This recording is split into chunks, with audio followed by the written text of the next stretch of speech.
Hi, I'm Bernadette Wagner, Hospice of Washington County's Community Outreach Coordinator and host of Healing, Hope, and Health. It's a pleasure to welcome you, our viewers, to today's program and to introduce our first guest, Arlene Fernandez-Anderson. Arlene joined Hospice of Washington County as the Manager of Business Development. She has a Bachelor's of Nursing and a Master's of Business Administration and an experienced background in healthcare and hospital administration. Although she's only been with us a few short months, she's already making a huge difference in implementing strategies that enable the hospice team to better serve each and every resident of Washington County. Arlene, thanks for being here. Oh, you're welcome. Thank you for letting me. So, Arlene, as the business manager, you have a big job.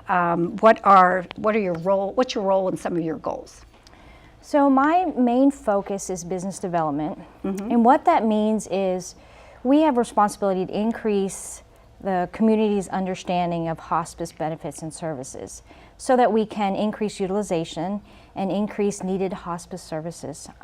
Ultimately, it's our goal to improve quality end of life for Washington County residents. And not only for the patients, but also to support their families who are dealing with that, right? Yeah, that's a big part of what you do. So in your position, I know that you actually support the Hospice Care Consultants, and you also work very closely with the Director of Strategic Initiatives. Can you explain what a typical day might look like for you? What kinds of things do you do on a typical day? So a typical day, as you said, I'm responsible for the Hospice Care Consultants.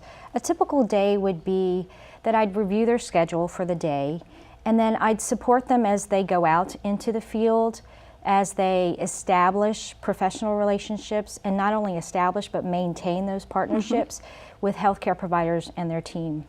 Our consultants are responsible for providing ongoing education, in-services, and just have conversations with others about hospice benefits and their services, especially ours. And where do they do those consults? At hospitals or? Yes, we do them in the field. We have a consultant in the hospital. We have consultants that are in facilities, nursing care facilities, and then really in the community itself. Good. So not too long ago, Hospice initiated a new program called Life Care of Washington County.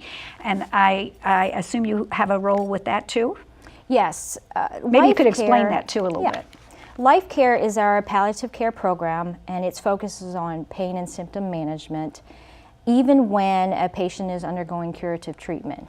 So it's important for us just to go out in the community and educate about life care services and palliative care, because patients can have services at the onset of illnesses. So it's very beneficial for them. So this is something new in our community where folks can have support for pain and symptom management and not necessarily be having a terminal diagnosis. They can still be seeking treatment. Correct. So that's a really big thing that you have to get out there and share that with the public. There's a lot of stigma out there on hospice services, so just trying to provide an added layer of what palliative care is very important. So you sort of have healthy patients or healthy community members, you have people who have been diagnosed with a terminal illness, and then you have palliative care or support for people who are not yet ready for hospice care but are not healthy right now. Yes, and that's where life care that we'd like to provide. Oh, the continuum. Okay, that's great. So we also have a new building opening up in September. Doey's house will be opening up. It will be our first hospice house. What will your role be with Doey's house? So Doey's house will be the same. We'd like to make sure that the community has all the needed information about our services there. So Doey's house will be where patients, if they need more intensive care than can be provided at home, those patients can be served at Doey's house.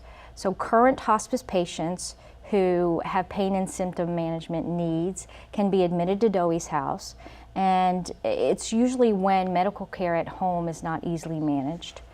And they will provide on the clock nursing services and specialized palliative care services, and the environment is much like a very safe family home-like environment for the patient.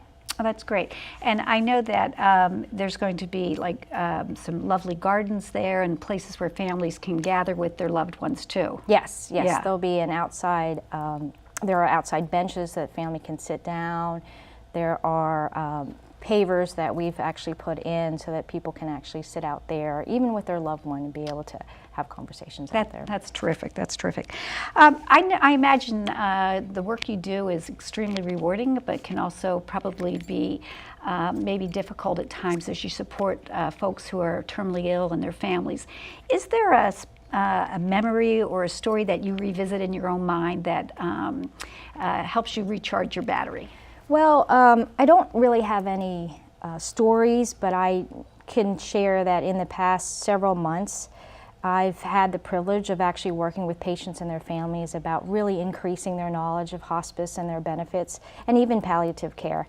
And I've seen patients live pain-free at home for even the short period of time. They're not in and out of procedures, they're not in and out of hospital stays, they're not taking unnecessary medications. They're actually having that quality of time with their families at home. And that to me has actually been very rewarding. That's great. It's really been fortunate for me, and I'm very thankful to have the position I have at hospice. Well, thank you so much for being here and really educating us about this. Well, thank you for having me. I'd like to thank Arlene for making time in her busy schedule to be on today's program. I'd also like to thank her for working diligently to educate the public, area physicians, and other care providers about the range of services available through Hospice of Washington County.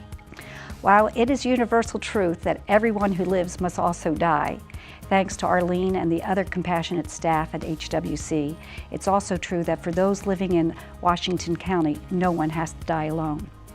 If you or a loved one is ill and you have questions about today's program, please give Hospice of Washington County a call at 301-791-6360. Don't go away. We'll be right back after this commercial break.